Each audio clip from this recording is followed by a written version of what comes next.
The bond market is worrying about something, and it's typically recession. Can you imagine any circumstance where, Bitcoin actually loses its usefulness in a sense? Nobody wants to use it for anything. They just want to hold it.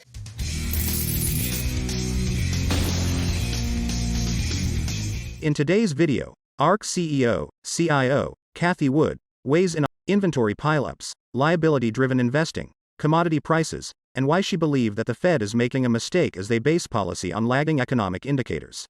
Wood discusses fiscal policy, monetary policy, market signals, economic indicators, and innovation. Monetarism worked to get inflation down. Getting that money supply down and having that as the sole focus. God bless him. Volcker took interest rates in 1 year from 10 to 20%.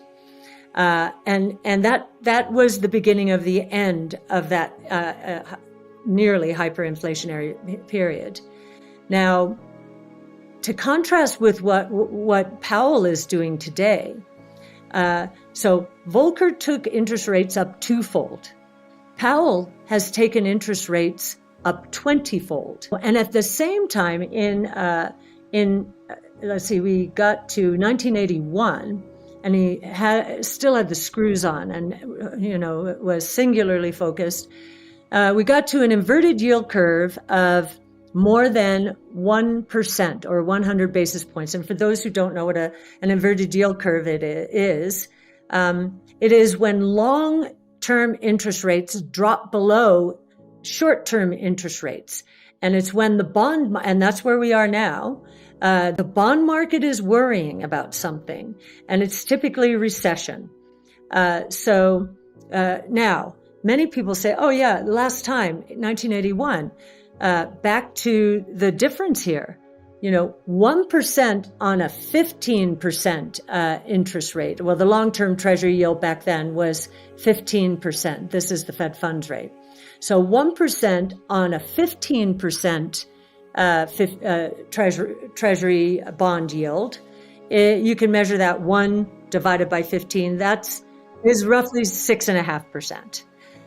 1 over 5%, which is where we are right now, is 25%. And I finally figured out when I was in LA this last week, right near the place I worked at 333 South Hope Street in Los Angeles. I was on the 50th floor of that building when we had an earthquake.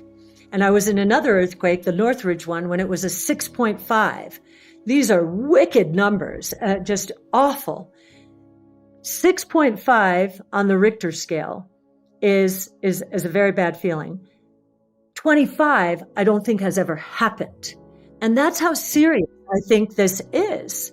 And then just to your point about all the volatility, I think that, what people who are in the economics field would turn back and say to you is, well, look at the price volatility of Bitcoin, So you understand what I'm saying? They're saying, how can this be digital gold when the price is so volatile? Well, even the gold price is very volatile in that context.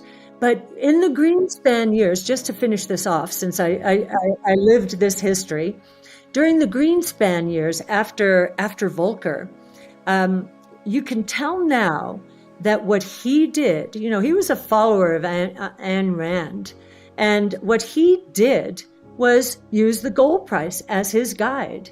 And he wanted a flat gold price, and by golly, it was. And to achieve that stable price level, which is what the Fed is trying to do, preserve purchasing power, the Fed funds rate was very volatile. But I must say, and he never told us he was doing this, but if you look at the history, that is what he was doing. And then after that, I think Fed policy ran into a bureaucratic morass for the most part. And they were riding on the coattails of a policy that had started in the early 80s and that Greenspan solidified. And now we need real people who have actually experienced markets and respect market signals. if we now go to the other chart, the Bitcoin chart, which I love. Now, I remember Art Laffer collaborated with us on our first Bitcoin paper in 2015. It's when we first gained our exposure to Bitcoin at $250. And when we were writing the paper, he said, I have been waiting for this since we went off the gold exchange standard in 1971, a rules-based monetary system, a global rules-based monetary system. And I love it. But what he said is, I love the rule, but if you want price stability, you need a price rule, not a quantity rule. If you want a store of value and you want appreciation, then a quantity rule is fine. So from a monetary policy point of view, and I've often wondered this, I'd love to get your thoughts. Let's say you are right and Bitcoin, takes off. And we have the same price target. It's just ours is more like the timeline. 2030, and yours is, and I know you're saying it for effect just to get people to understand. It's directional. That's right. So much like I described Greenspan and the gold, he was on the gold standard, but nobody knew. He was managing money to gold. Art thinks that we need that. And he said, but they'll get it right. They'll get it right. Now, remember, and in terms of his credibility, his mentor was Robert Mundell, who won a Nobel Prize for monetary economics. So he's not only a fiscal policy expert, but also a monetary policy expert. And so what I have been wondering all of these years is, let's say you're right. I actually think our research, the building blocks of it, you can see in Big Ideas 2023. I don't know if you've seen it, how we get to that 1 million plus by 2030. And I've been wondering, let's say it takes off and it just goes parabolic and there's no incentive for anyone to let go of any of it. It's just, right? Why would you? Every time you do, you lose money. And so you get into that mindset. And then in a way, it's from a monetary policy point of view, in terms of managing the economy globally, you're off the rails. You have to figure out a way to get to a price rule. And so I have wondered, I think the answer is absolutely not, because I have met with the core developers and I know how strongly they feel about the quantity rule here.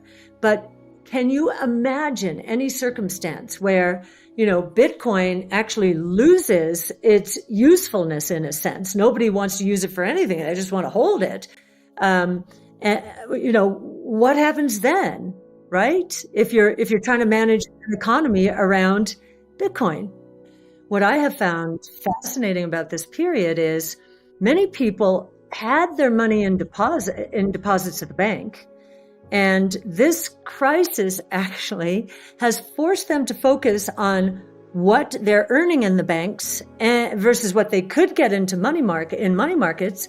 And so yes, they've all become yield farmers.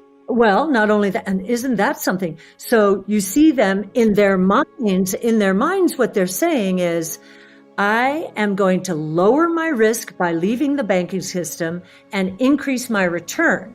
Now, isn't that upside down? That's not how the world works. And this I worry about from a bank deposit point of view. And the reason for this is lending. And ultimately, lending is going to shut down. And then you were right by starting out with a held to maturity. We don't have to go through that. That has been studied, and I'm sure a lot of people know about it.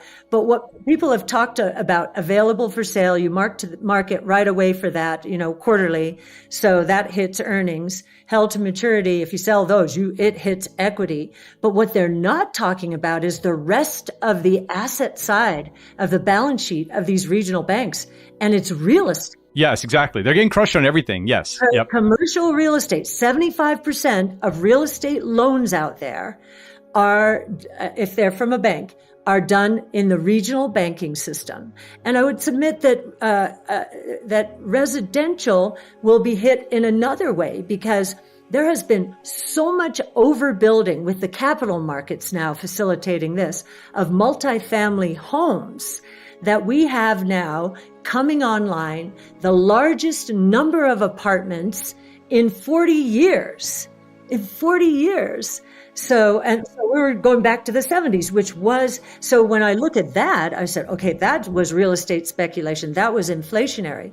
But I do think that rents will now come down dramatically, velocities coming down. And I, again, worry about GDP and economic activity.